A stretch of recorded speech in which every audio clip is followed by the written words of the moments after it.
They call themselves the Daughters of Abraham, Jews, Christians, and Muslims who gather once a month in Cambridge, Massachusetts to talk about books. Not just any books. Whether fiction or nonfiction, the books they read are about their three religions. The Daughters of Abraham Book Club was the brainchild of E.B. Howe, a lawyer turned divinity student. The idea came to her the night of 9/11 when she attended an interfaith service. I was deeply moved by the events of the day and by the service, and I asked myself, what can I do to make a difference in light of the horror of this day? And I, I thought of Abraham and the fact that Jews, Christians, and Muslims are essentially children of Abraham. And I thought, well, I've been running a book group for 10 years. I could run a women's book group that would be composed of Jews, Christians, and Muslims, and maybe that would make a difference. I love this book. It has the quality of just deep respect and listening that we try to embody, and I found it a profoundly moving book. Mary Martha Teal is a United Church of Christ minister. The other women are physicians, social workers, teachers. One is a rabbi. One is a real estate broker. All of them eager to learn about each other's faith. Rona Fishman is Jewish. It's far more than just a reading. It's meeting outlooks that I've never met before, hearing points of view that I never would meet in the normal course of my life. And over the years, we've really become a caring community. It has been one of the most wonderful experiences of my life. Ann Minton, a former Catholic nun, became an Episcopal priest and is now retired. Getting to know them, hearing about their faith and the practice of their faith has been so strengthening of my own faith. Being with Muslim women, for example, who pray regularly 5 times a day helps me remember a rhythm of prayer in my own life. Seppi Gilani, a physician, is a Muslim from Iran. A book that especially resonated with her is Lying Awake by Mark Salzman about Catholic nuns. As I was reading, I thought, oh, these nuns are kind of like my grandmother after my grandfather died. She would spend a lot of time in prayer. And so you can kind of see those similarities, even though one's a story about a nunnery and my grandmother's a devout Muslim widow.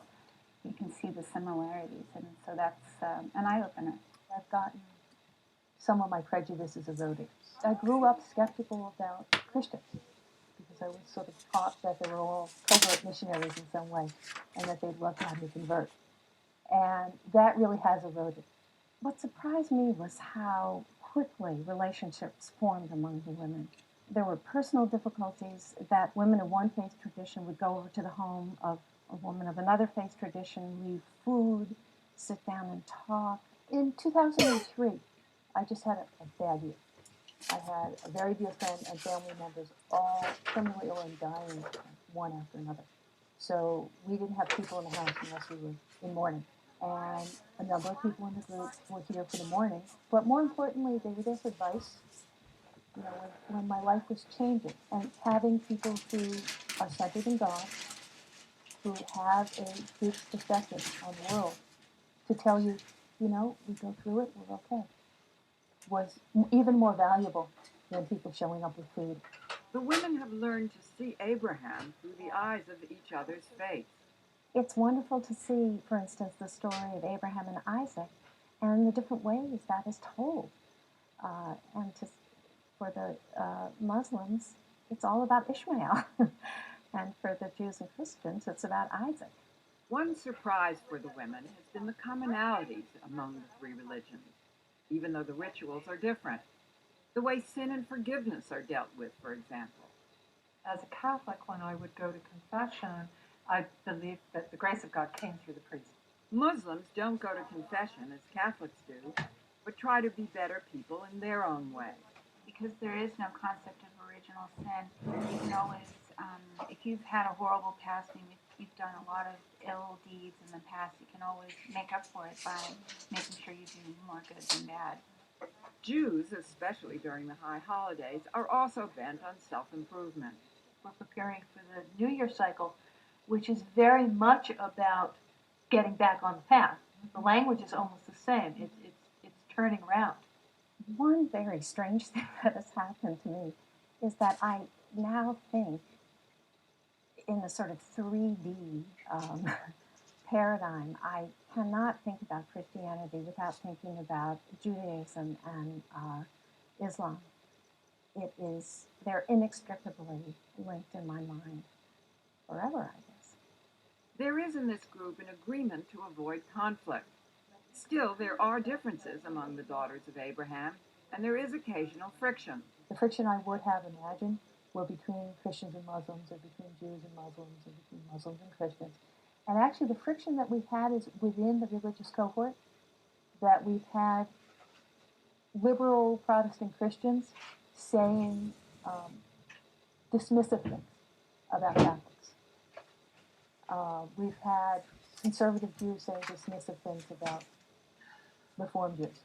The word is out, and the daughters of Abraham are growing. There are now 5 groups in the Boston area. Trips have been taken both to Jerusalem and to Spain, where the women visited holy sites of all 3 faiths, and other trips are planned. I believe it is very important for Jews, Christians, and Muslims to learn about each other. If you look in the world today, there is profound misunderstanding, and there's an enormous amount of prejudice. And this book group is my undertaking to try to reduce that to the extent that I'm able. For Religion and Ethics News Weekly, I'm Betty Rollin in Cambridge, Massachusetts.